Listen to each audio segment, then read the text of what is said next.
What's good, everybody? Freaknick joining you here on EuroLeague Adventures TV. I know it's been a while.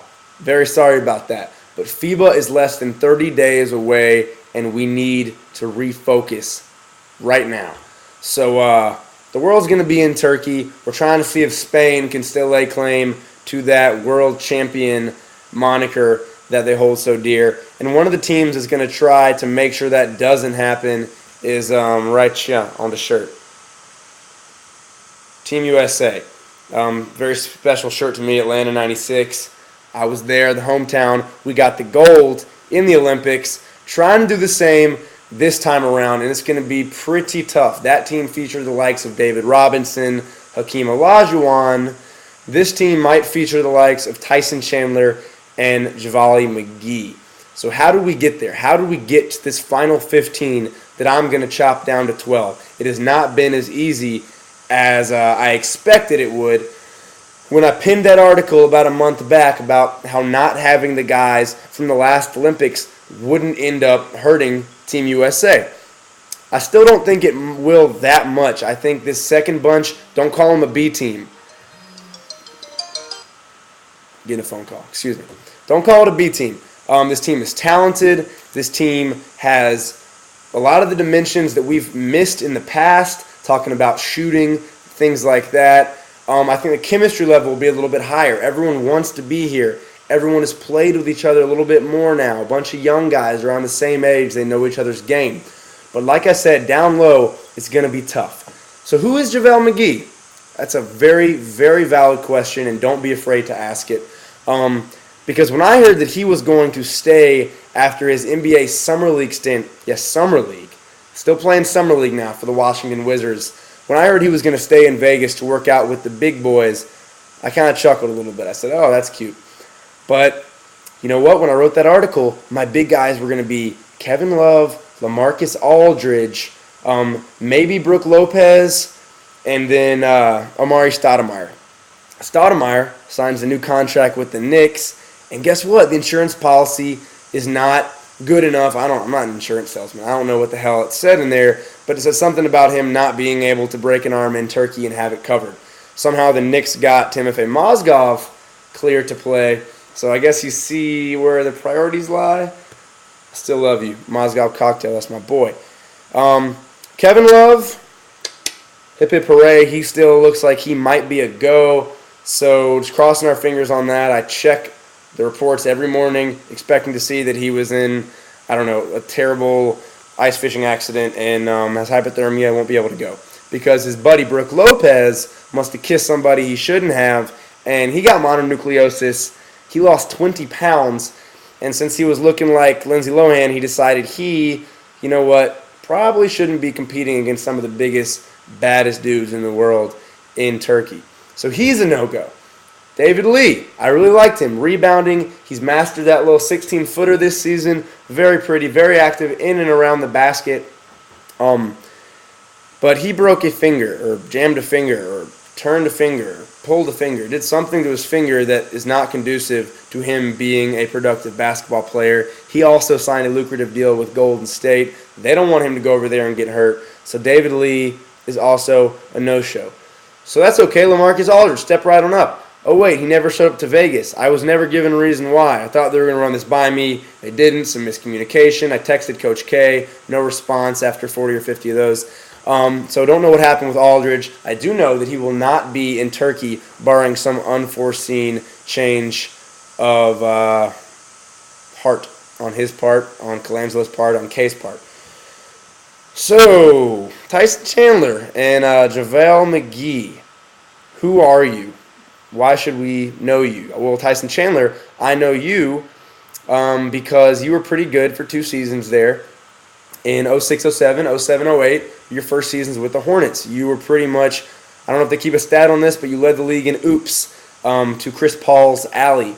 But that's not that tough. You can get up and do that. Recently, last year, you only averaged 6 and 6. I'm not so impressed with you. I do know that you still can rebound. You still can block the occasional shot. That's what we're going to need. We don't need you to score. Kevin Durant and the bunch can handle that. So Chandler, he's pretty much a lock somehow on this team. That's not how I would have wanted it, but that's where we are. JaVale McGee, Pretty Chandler-esque player in that he's long, gangly, still gaining a little bit of strength. He needs to gain a lot more.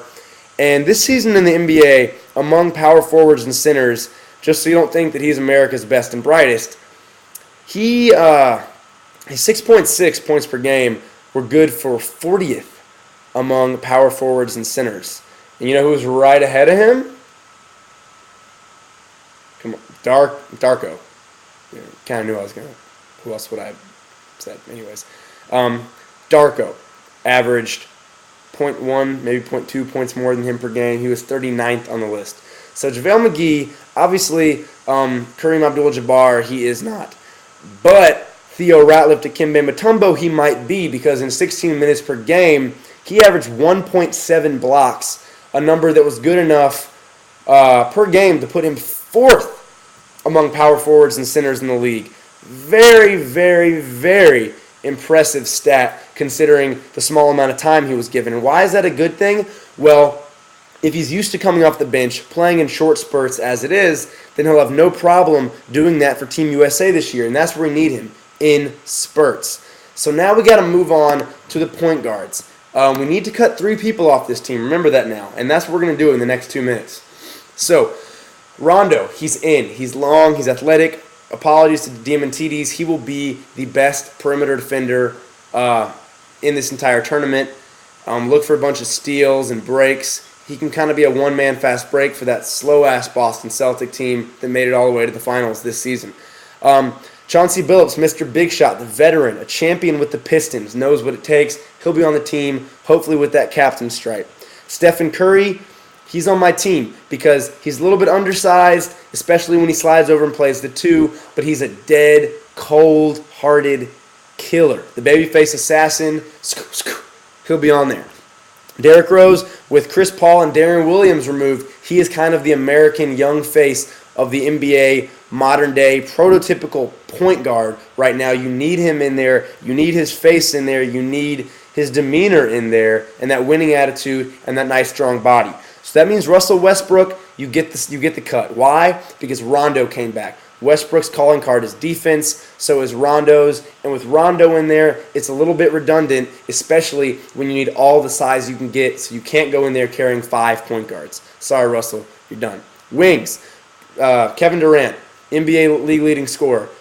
It's a no-brainer. He's on the team. He can do it all, and at 6'9", 6'10", he can slide down and play a FIBA 4.